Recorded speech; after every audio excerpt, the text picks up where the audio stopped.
I'm a Jew from Kentucky, that's what I am. The good Lord foresaw it with his infinite plan.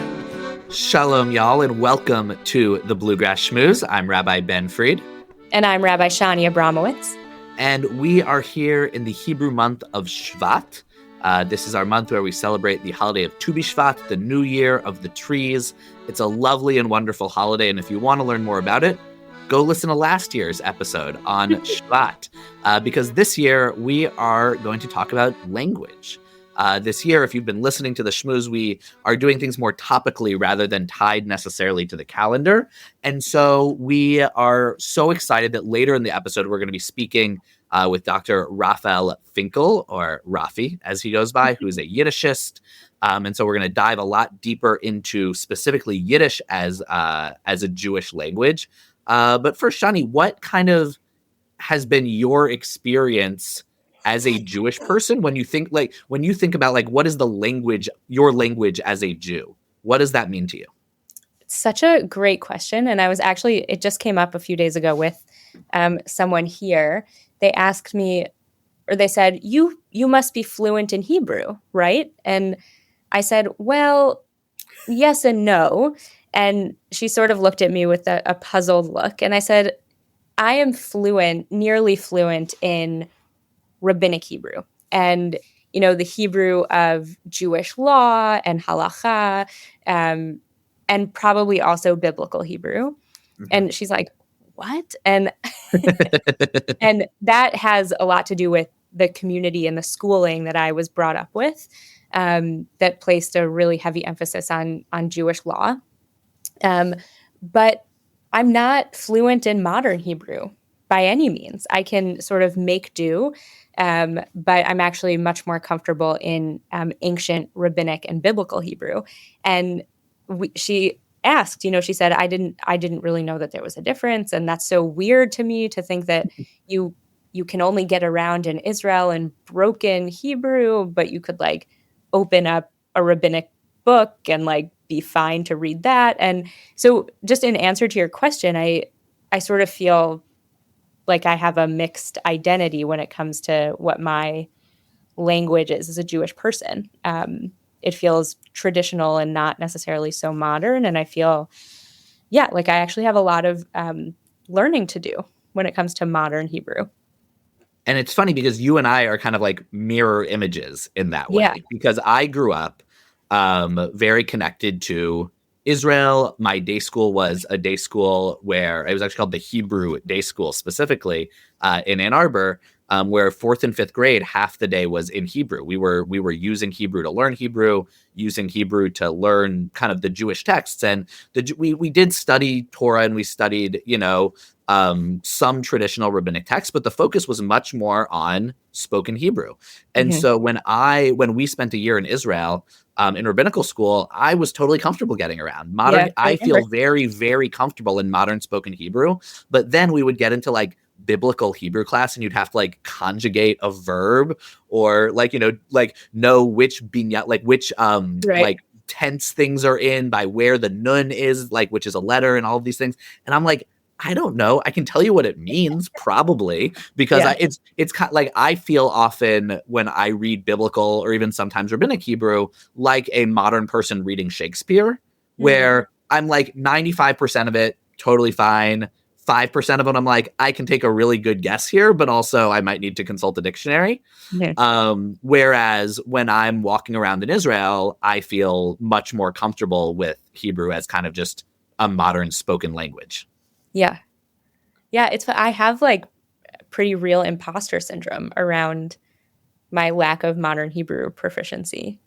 And it's just have different Jewish communities emphasize different things. Right. It's, our plan is for me to speak with Meirav, our new addition to the family, that I'm going to speak to her in Hebrew, because we want to have her grow up in that language and being able to use that language as a fluency. Will I be able to teach her all of the grammatical, ways that works, that you are expert at, that is the way the Bible works? Some of them, maybe, but also that's why you hire teachers. But I think that I think that for me that spoken fluency was what the emphasis that my community put on, and that I really kind of still maintain a bit of a primacy, I guess, in my life and my focus. Mm-hmm. Yeah. Yeah. I find it, you mentioned it. So I'm thinking about our year in Israel, and to Israelis, Hebrew it's everywhere. It's totally normal. But for me, being on the bus in Israel and hearing the stops announced in Hebrew, and also that many of the stops are, historic Jews and Jewish people and Jewish leaders and writers and politicians and activists.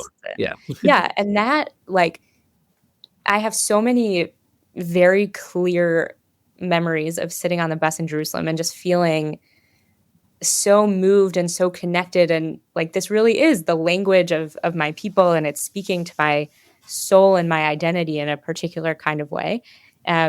But I just get so nervous when someone asks, can you speak Hebrew? And I don't want to betray my level of, competency, but yeah, it's interesting you mentioned on the bus, because that just jarred a memory for me. That's also from the year that we spent in Israel, but actually I spent a weekend with the Jewish community in Germany.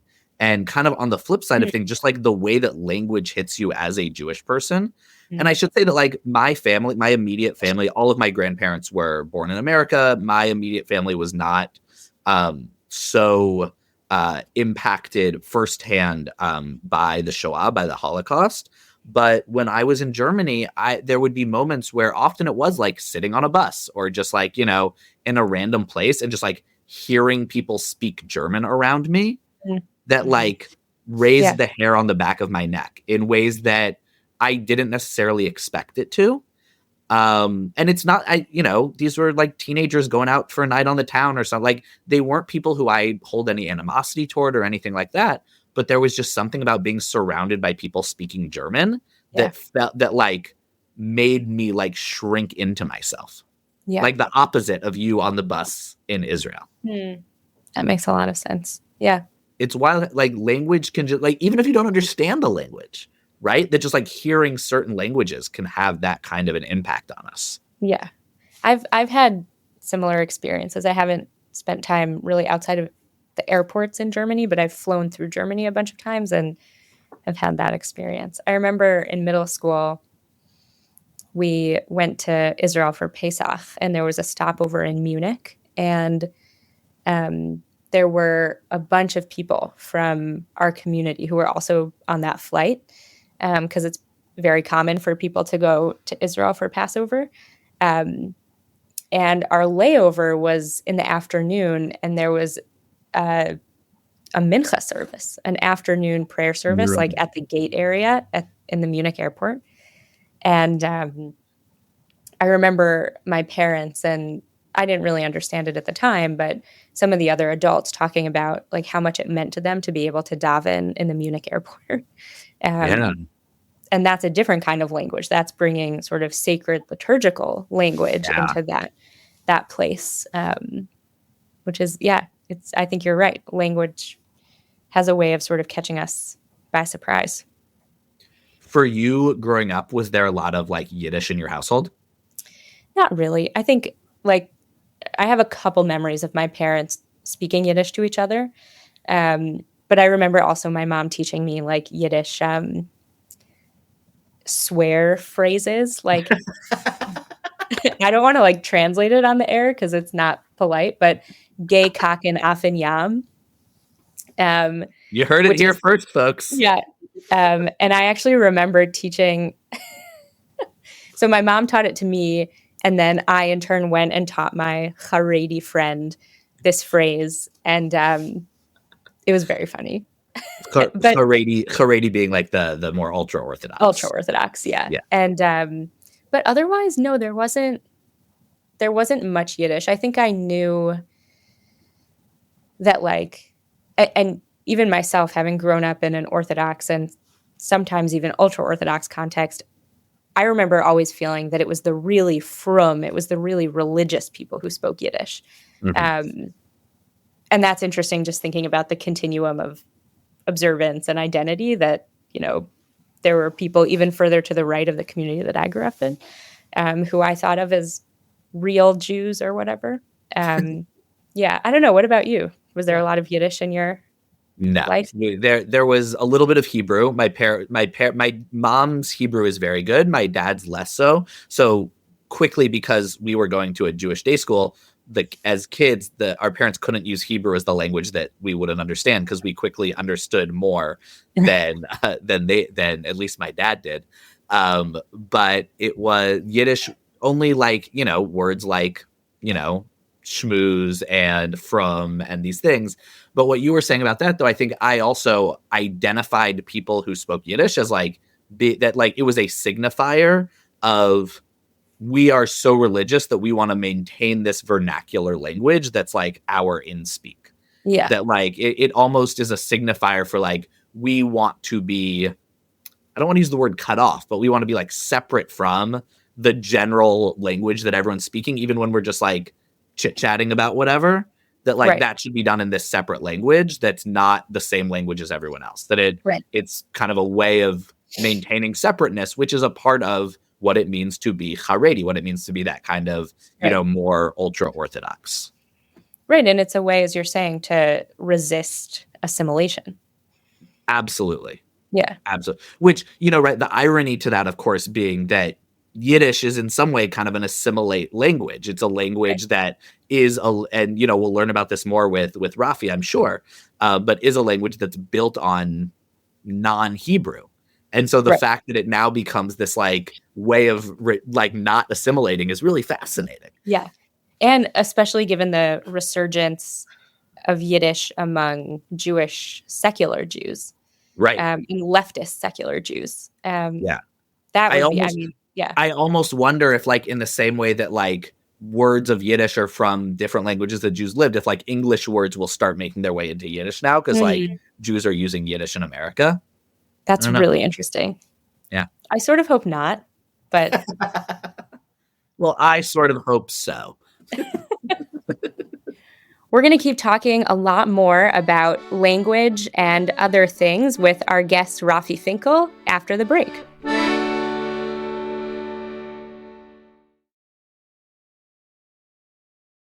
Welcome back to the Bluegrass Schmooze. And now we're going to talk with Dr. Raphael Finkel.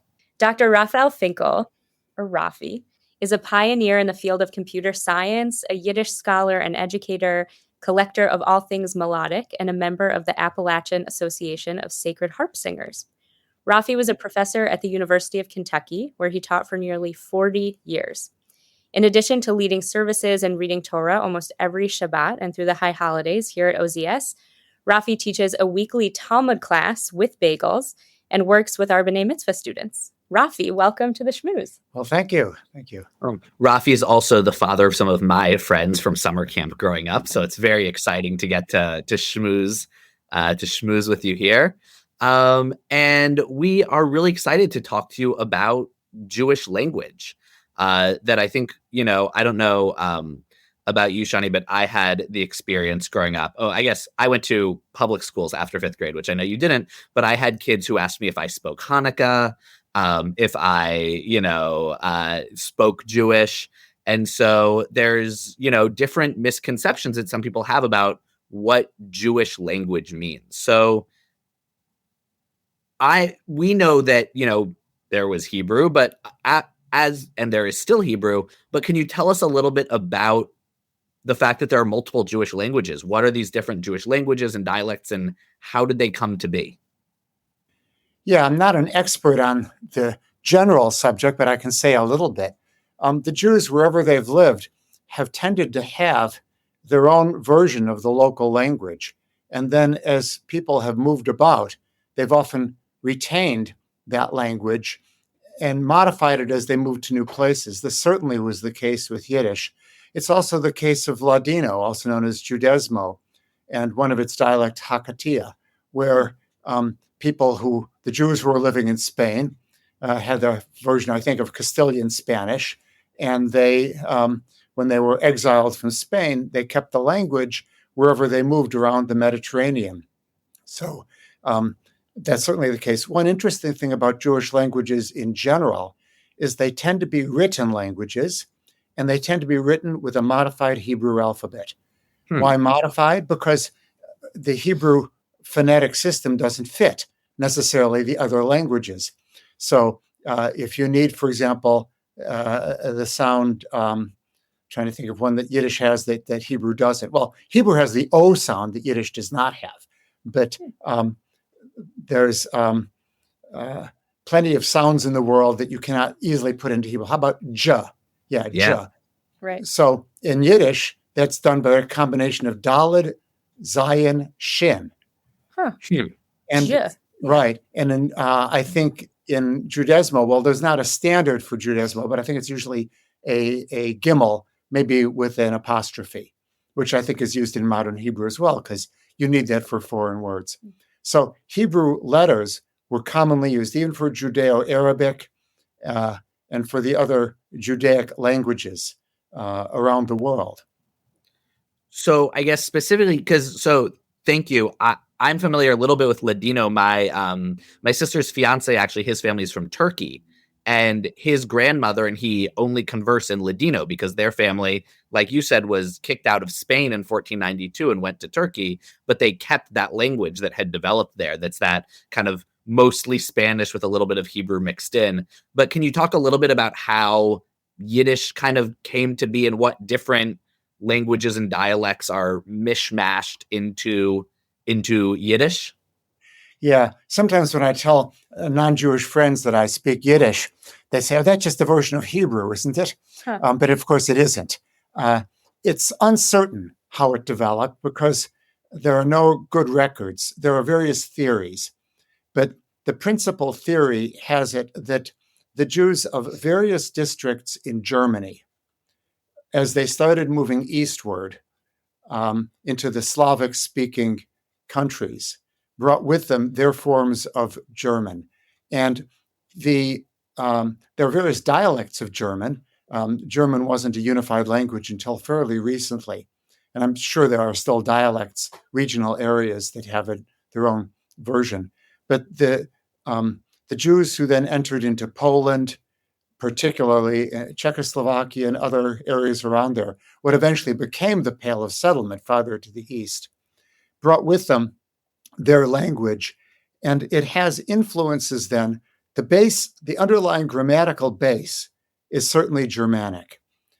And much of the vocabulary can be traced back to German, although some of the words in Yiddish are no longer used in German, because languages do change. I spent a day in Leningrad speaking with someone I met at breakfast who was from Switzerland. We spoke trans-German. And one word I used, gering, meaning easy, she laughed. She says she only knows that word because of poetry from several hundred years back. So anyway, there are other theories. But then as the Jews were surrounded then by Slavic-speaking people, a significant amount of Slavic vocabulary and a little bit of grammar entered into the Yiddish language. Primarily words that you would need in the marketplace, because that's primarily where you meet the non-Jews. There's also always been a Hebraic element. And when I say Hebrew, in Yiddish, it's referred to not as Hebrew, but as Lashon Kodesh, because it includes Aramaic. Lashon Kodesh being the holy tongue. But certain Talmudic expressions are standard in Yiddish, like adraba, which is certainly not Hebrew, and mechtese, mehecha tese, but in Yiddish it's pronounced mechtese, meaning of course. Well, it's a Talmudic term, from here you will go, but anyway, in Yiddish it means of course. So there are these Aramaic terms that, another is monashach, which in Aramaic is mimo nafshach.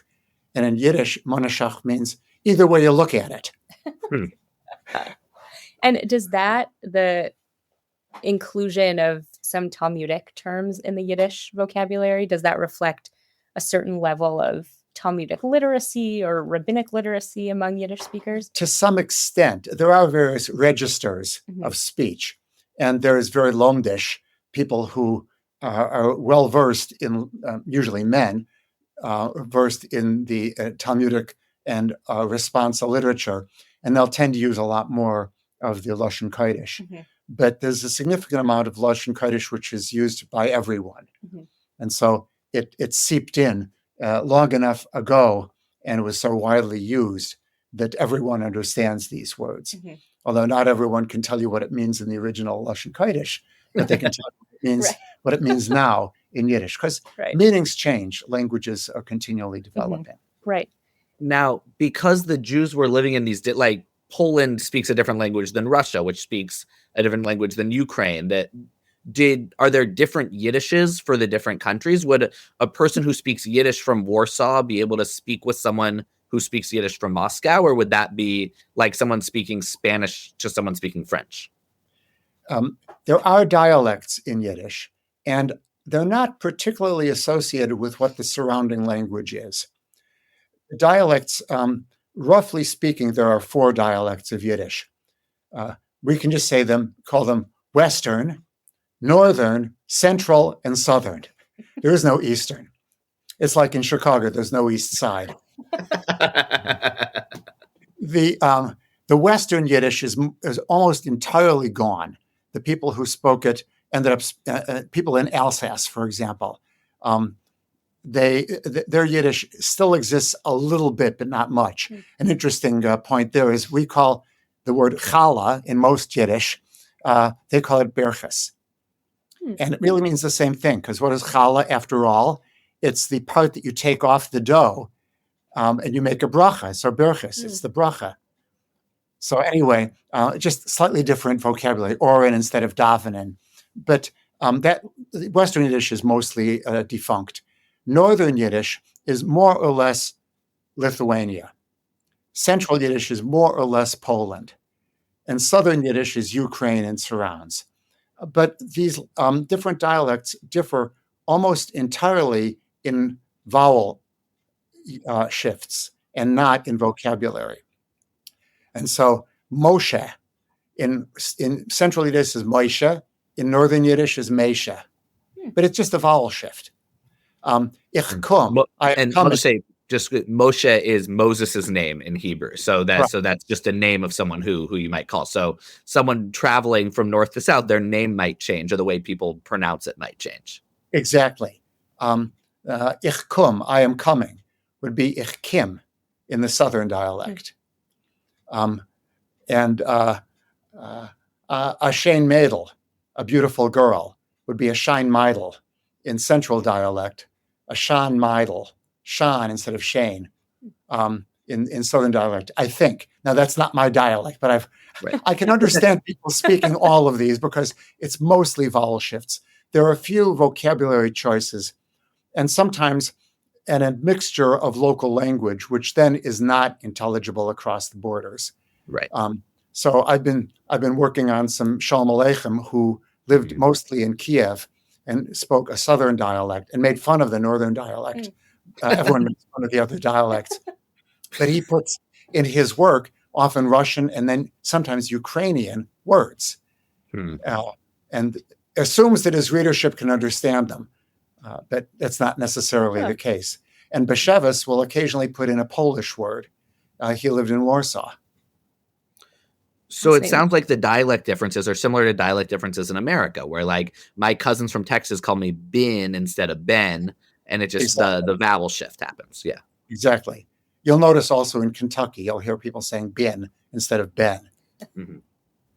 To take us in a slightly different direction. I remember when I was growing up, we learned the 4 questions for Pesach, for Passover, in Yiddish when I was in 5th grade, and my family sort of expected that I would do the 4 questions in Yiddish, the Arba Kashiot in Yiddish at our family Seder. And I was terrified and I didn't do it. I chickened out and my mom was really, really disappointed in me. But the other Yiddish memory that I have is that my parents would speak Yiddish when they didn't want us to understand what they were talking about.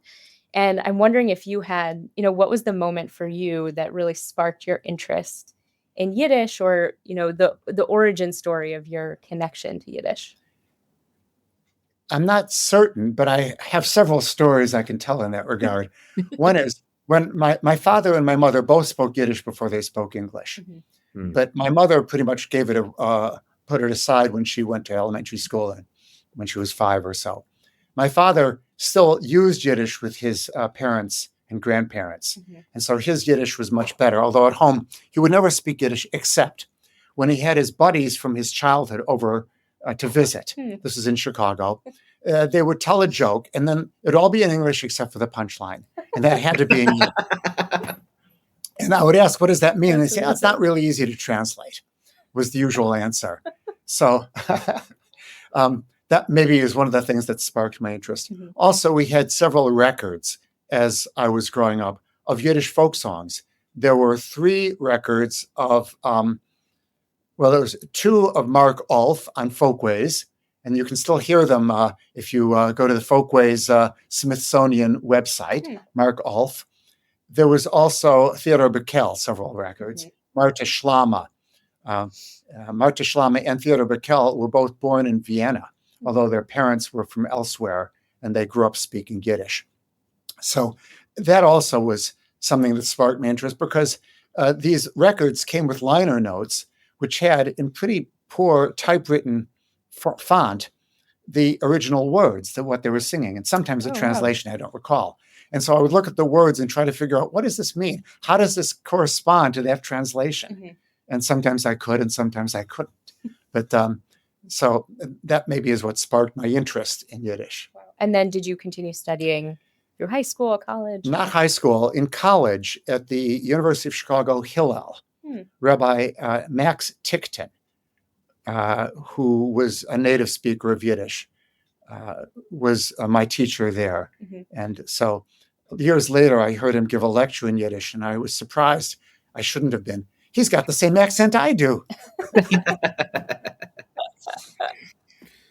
So your Yiddish accent isn't necessarily where your family is from, your parents. It's from the teacher who taught you. That's right.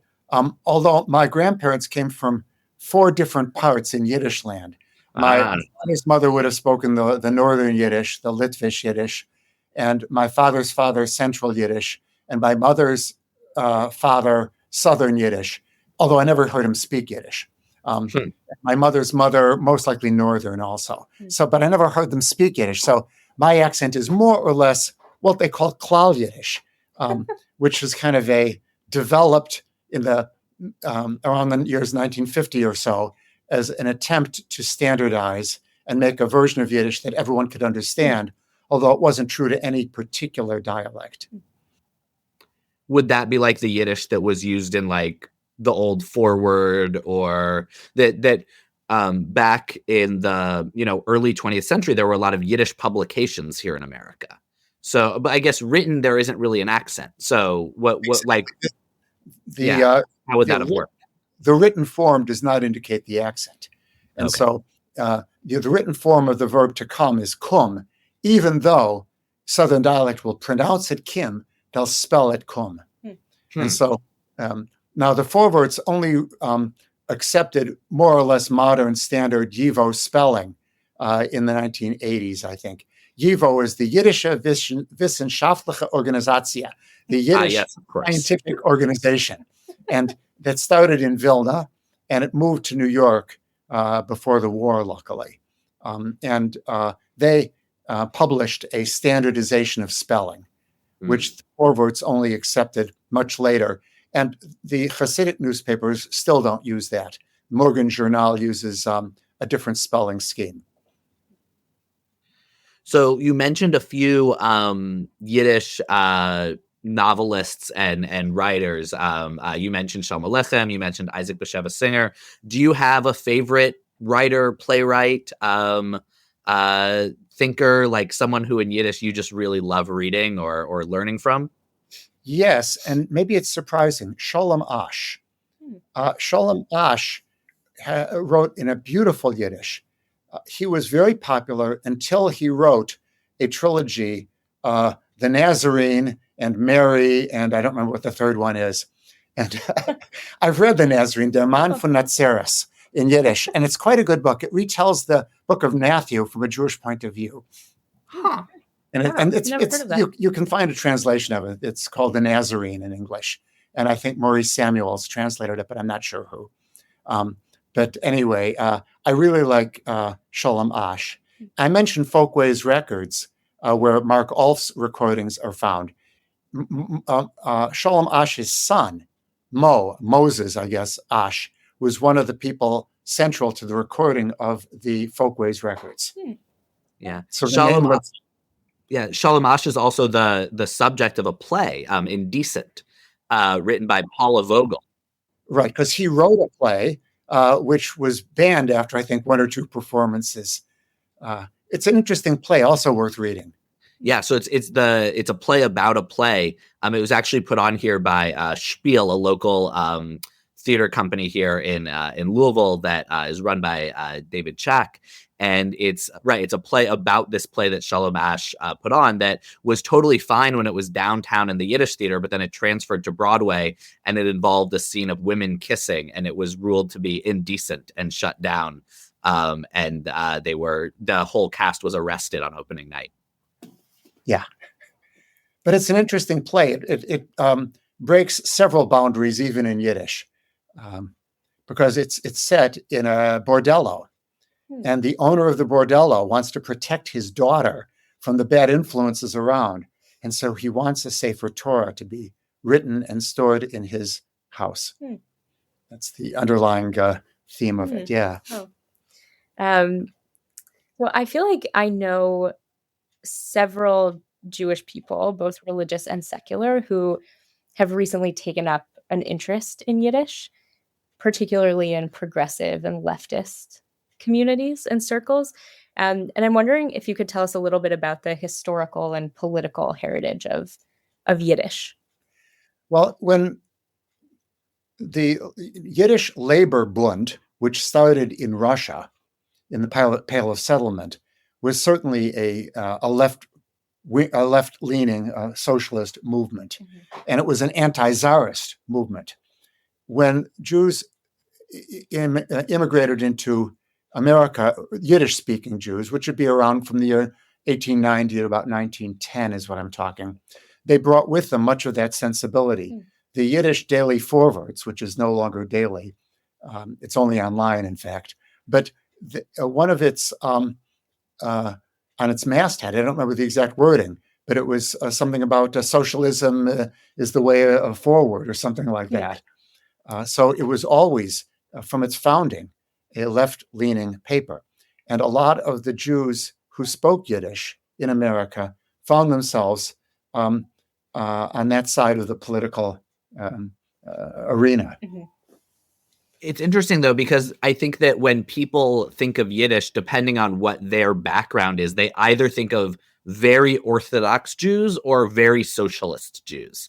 That like those are kind of the two groups of Jews, specifically in and around New York City, I would say, who really maintained a use of the Yiddish language after arriving in America. That I think for, like you said, you mentioned your mom, I think, kind of stopped speaking Yiddish after elementary school, but the holding on to Yiddish culture kind of was in those two groups, it seems like. That's right. And when the Hasidim moved to America, mostly after the Second World War, they brought with them another dialect altogether. Most of them were Hungarian Jews. And that's none of those dialects that I mentioned. I have difficulty understanding their Yiddish. Again, much of it is vowel shift.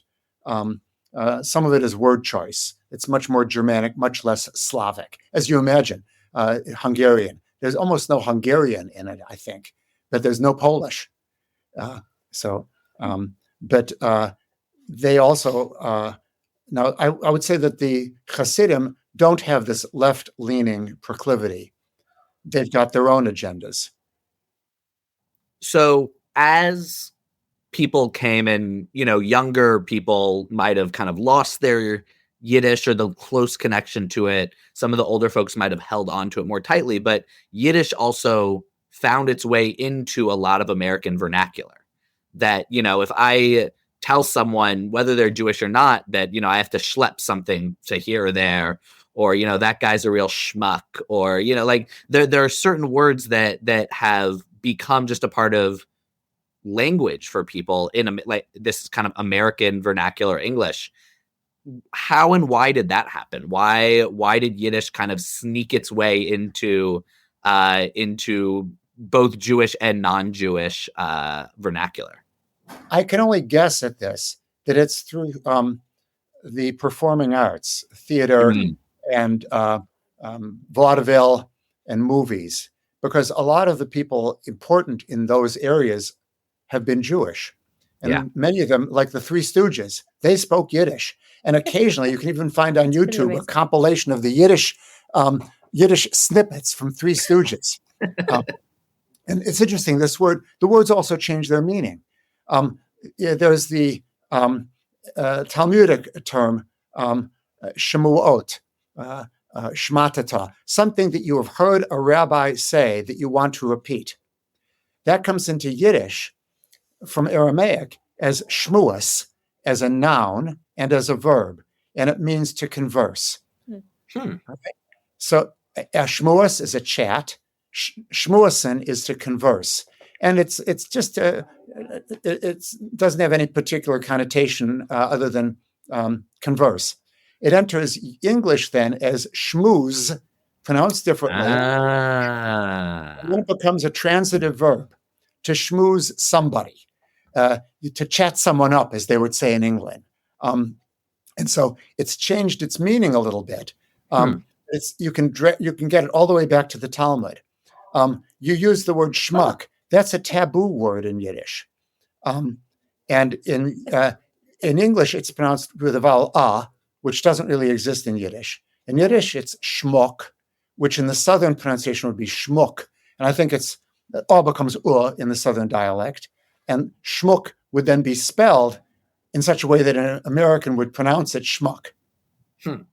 Not to be too indelicate, but because you mentioned it was a taboo word, why are there so many different Yiddish words for male genitalia? It seems like off the top of my head, I can think of like 6 or 7. Like, what do you have any idea why that might be?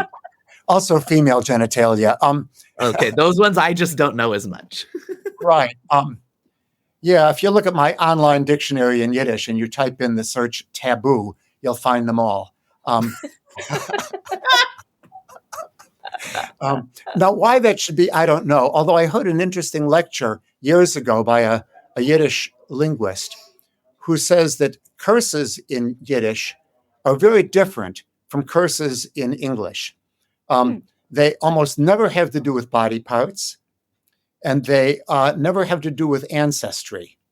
Instead, they're things like 17 black years, or may the devil take it, that sort of thing, and not saying your mother was such and so. So that's typical of Yiddish curses, that they're very, very different. But certainly common speech among in a register that allows for it would use a lot of what we would call taboo terms. In Yiddish, it's called dish salon feik, not the sort of thing you would want to say in the salon. I heard a Yiddish curse recently that, and maybe you can say it for us in the original, may you live in interesting times. That's actually, as far as I understand, a Chinese curse, not a Yiddish one. I've never heard that said in Yiddish. Interesting. Yeah. Well, I've started to feel very much like this thing I saw online where someone heard that or saw that and said, I'm pretty tired of living in interesting times. Yes. And that feels really true right now. Yes. Well, I can't imagine that there's a large Yiddish speaking community here in Kentucky. There, in addition to you, there are a couple of people in our shul who are interested in Yiddish and studying Yiddish. And of course, my kids. And your kids, right? And grandkids. And how do you stay connected to your Yiddish learning, your Yiddish community? Maybe you could tell us a little bit about Yiddishbach. Yeah, I many years ago went to a program with Panina, our daughter, to something called Mama Lushan, which is the Yiddish way of saying Yiddish, Mama Lushan, mother tongue. And there was a fellow there who listened to us speaking Yiddish together. My daughter was only about 5 at that point. And he said, you got to come to Yiddishvach, because unlike Mama Lushan, where people are mostly speaking English, at Yiddishvach, everyone speaks only Yiddish. You got to do that. And so I did. And so for a number of years, I brought Penina to Yiddishvach. And a number of times I brought Asher, my son. And I still go every year to Yiddishvach. So that's part of my Yiddish speaking community. And what is Yiddishvach? Okay, it means Yiddish week. And Yiddishvach happens usually in late August. And it's been for many years in the Berkshire Mountains at a summer camp that is finished with its summer camp. And so it's available. They've got an adult region of the camp. And so the group rents out that entire region of the camp. And so it's a week of intensive only speaking Yiddish. That's kind of the rule. And there are all sorts of activities which are all led by the people who come. So I have led many different kinds of activities. Over the years, about 10 times, I've led a workshop. Let's write a new Yiddish folk song. And some of those folk songs have become popular in that group. Maybe not world famous in a small group. So that's one way. Another thing is I have been involved now for a number of years in editing an online version of the entire works of Shalom Aleichem. That's a pseudonym for Shalom Rabinovich, who died in 1916. He was lived most of his life in Kiev. He came to the States around 1905 or so, maybe a little bit later, died in New York City. But he has an enormous opus, and I've been editing it as an online version so people can see modern spelling, and where there's a difficult word, in particular a word from Russian or Ukrainian, I translate it. I put in a footnote so that people who are not in Shalom Aleicham's own community can still understand what he wrote. Occasionally he uses French also, just to be tidy, I guess. So that's another way I keep in touch with Yiddish. And I also attend and teach classes for the Arbeiterring. The Arbeiterring is a good socialist organization that started many years ago. It used to be called the Workmen's Circle. They changed their name 2 years ago. Now it's the Workers' Circle. Arbeiterring. So I just finished taking a class on Yiddish grammar from a specialist in the Medem Center in Paris, whose native language is Yiddish. And I am about to teach at the end of February, the next semester starts. I'll be teaching at the advanced level a dramatic reading of one of Shalom Aleicham's plays, Schwer zu sein Yid, Tough to be Jewish, which is a Mark Twain-like play about a exchange of identities. Well, that's really cool. Are there other, I guess, outlets for Yiddish?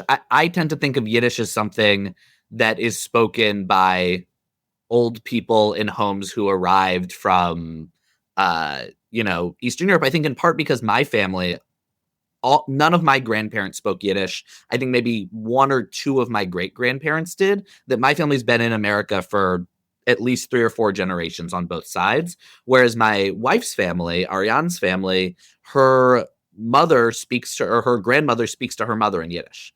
And they're much more proximal to the language. So for people who are less proximal than myself and who live in a state like Kentucky, where maybe we don't have Yiddishvach around the corner, what are you working on right now that's kind of here? Are there things going on a little bit more locally? Yes. For many years, I had people meet in my office at the university for an hour every week, and we would read through some Yiddish literature. When COVID raised its nasty head, we switched to Zoom, and we still do it once a week on Zoom. And some of the attendees are local people. There are, I'd say, 2 or 3 local people, but it's also attractive because Zoom can do this, an international group now. It's still small. I don't want it to be very big. At most, maybe 6 people come. But 2 of them are in California. 1 is in Canada.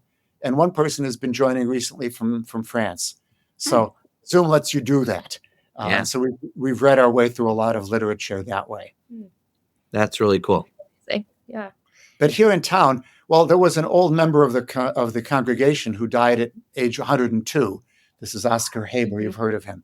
And I would speak Yiddish with him. He was multilingual, English, Polish, Hebrew, Yiddish, and most likely French. But I would stick to the Yiddish with him. But there aren't any other members of the congregation that I just automatically speak Yiddish to, except for my kids. And I've always spoken Yiddish with my kids when possible. If I'm helping them with chemistry homework, okay, I can't. But in general, I like to, and when I send text messages through WhatsApp, I write in Yiddish. With my daughter, I write with Yiddish letters even. With my son, he's not so good at reading, so I write with English letters in a transcription form, but still Yiddish. And do your grandkids know Yiddish? They're learning little bits and pieces, but I don't see them often enough, and I don't concentrate on only speaking Yiddish with them. But they're here in town, and I see them often, and I do use Yiddish with them, and they begin to pick up a little bit. I feel like that was very classically Yiddish. They're here in town. I see them often, but not often enough.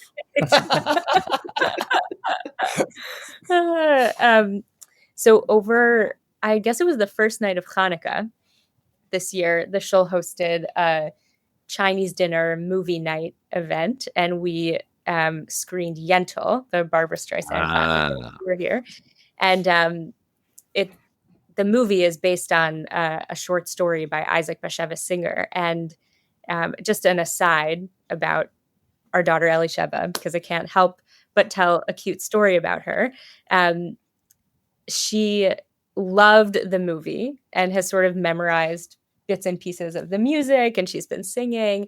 And we asked her, what was the movie about? And she said, Yentl has to dress up like a boy so she can study Torah. She really sort of she understood the meaning of the movie, which is pretty powerful. And just anyway, but I'm curious, Rafi, if you were speaking to someone, I suppose like my nearly 3-year-old daughter, who's just starting to dip her toes in the Yiddish world, or someone who's, who comes to you and says, I want to learn more about Yiddish, or I want to read some real Yiddish literature. What is a book or a piece of writing or a writer that you would recommend they start with? You mean in translation, of course? Yes. Yeah. Well, a lot of Shalom Aleichem has been translated. There's Pesi, the son of Motel, the son of Pesi the Chazan, which is a reasonable beginning point because it's told from the point of view of a 9-year-old boy. And in fact, when we took our first sabbatical, this was in 93, to Malaysia, and Penina was 6, 7 years old, I read that to her in Yiddish, the entire Motel Pesi's story. So that's a reasonable and accessible translation into English. And is that the same Motel from Fiddler? No. Fiddler auf dem Dach, Fiddler on the Roof, was a modification of short stories that Shalom Aleichem wrote. But that's a Motel Kamzoil. A different not Motel Pesi dem Chazans, a different book. And an older Taylor Motel Kamzoil. Right. We saw, before we left New York, we saw Fiddler on the Roof in Yiddish. Oh, yeah. And it was, I think, the most powerful piece of theater I've ever seen. It was pretty incredible. It was, yeah. I saw it there also when they had just opened. Yeah. What was really interesting about that production, though, was it was not a production of, they didn't go back and take Shalom Aleichem stories and put them on stage. They retranslated the English Fiddler on the Roof back into Yiddish, and then that was the production. So it was like an American play that was a take on Shalom Aleichem stories of Tevye the Milkman that was then retranslated back into the Mamalash and back into Yiddish. So it was a really fascinating piece of art and work. And I agree, just an amazing, amazing piece of theater. Now, Shalom Aleichem himself did write a play based mostly on the Chava story, the third daughter.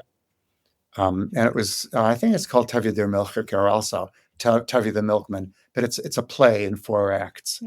And it ends a little bit differently from the novel. Thank you, Rafi. We sort of wrap up every episode with a lightning round, which is just quick questions about Jewish practice, your Jewish identity that we don't want you to think too hard about, but we're just going to go question by question, back and forth, me and Ben. So your favorite Jewish holiday? Pesach. All right. Honey cake or apples and honey? Apples and honey. Solid. The best Purim costume you've ever worn or ever seen? I can't remember very many of them. There was one fellow years ago who had on a Halloween mask of an ogre. Let's call it that one. Nice. After Yom Kippur, what food are you going for first for your break fast? Water. After water, what food? What's your nosh? Your nosh. Gosh, there's always a break the fast here, and there's always all sorts of things, but whatever. I don't have a particular desire for one thing. Yeah, I go for the desserts because I know I'll be full very soon. There you go. Favorite biblical character? That's again a tough one. Favorite biblical character?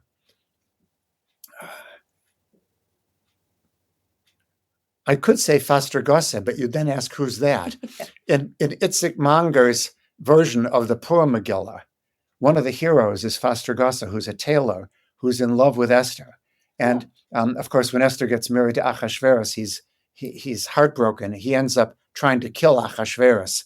And anyway, that's my favorite biblical character, Faster Gosse. He's not even in the Bible. So Itzik Manger wrote a novelized version, a fictionalized version. A fictionalized version in poems, yeah. Huh. It's called Megillas Itzik. Oh, cool.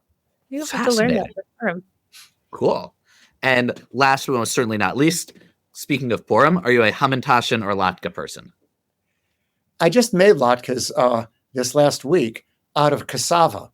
When we were in Malaysia, potatoes were hard to get and cassava was easy to get. And so we decided we'll try to make latkes out of cassava. And so I wanted to try that again.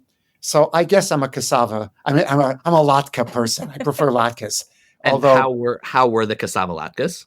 They're a little bit crispier than potato latkes, but not quite as tasty. So you need to add a significant amount of salt, and you need to put on a topping. Mm-hmm. So we now arrived at the conclusion of our schmooze, which we now know where the word schmooze comes from. Thank you very much. That was really awesome. And at the end of our schmooze, we offer a l'chaim of the month. I don't know if l'chaim, it's obviously a Hebrew word meaning to life, but I don't know if its popularity as a toast might come from Yiddish. You could enlighten us on that. But we offer a l'chaim, a toast, a raising of our metaphorical glass to a person or an organization or someone that you want to lift up this month, someone that you want to give some on-air kudos to. So you can think for a second. I'll go first, and then I'll pass things over to Shani. I want to give my l'chaim this month to, as you may have heard, if you are a devoted listener of the Schmooze, my wife gave birth now 2 months ago to our daughter, Meirav Haleli. And so I want to give my l'chaim to, obviously, Meirav Haleli, but also to all the amazing folks at Knesset Israel who really both surrounded us with love and food and gifts and all the things, and in my absence gave sermons and led services and did all the things to make the shul run, so that I was able to come back to a really wonderful situation. So thank you to all the staff and the wonderful volunteers and everyone at KI and the folks who just brought us food and did all the things that made us feel like we're in a really loving, amazing community here. L'chaim.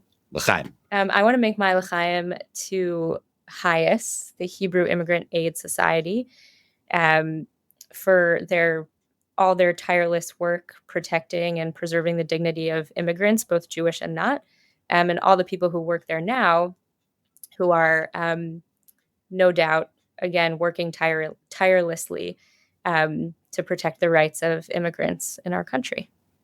L'chaim. L'chaim. Yeah, Yiddish does actually use the word machna l'chaim to make a toast. So I've been thinking, my l'chaim would be to all the rhinos, the Republicans in name only, who need support to oppose where opposition is necessary. L'chaim. L'chaim. Alrighty. Well, thank you all. Thank you, Rafi, so much for joining us. It's been such a pleasure to schmooze with you. And it's been it's great to be back. It's great to be back in the schmooze. And we'll look forward to speaking with everyone again next month. Thanks so much for joining us. The Bluegrass Schmooze is created and produced by Rabbi Shani Abramowitz and me, Rabbi Ben Fried. Our executive producer is Laura Ellis. Our social media coordinator is Eden Unger. You can find us on Instagram at Bluegrass Schmooze. Our show is made possible by support from the Jewish Heritage Fund. Our opening and closing song is Jew from Kentucky, written by Dan Byrne and performed by Dan Byrne and Bridget Kalin. Thanks to Knesset Israel Congregation in Louisville and Ohave Zion Synagogue in Lexington for believing in two young rabbis and helping us make this podcast a reality. For more information, to keep in touch, and to learn how you can help us continue this work, visit bluegrassschmooze.org. We're Jews from Kentucky, that's what we are. We drink our mint juleps from a kosher dill jar. Wherever we wander, wherever we roam, Jews from Kentucky is always at home.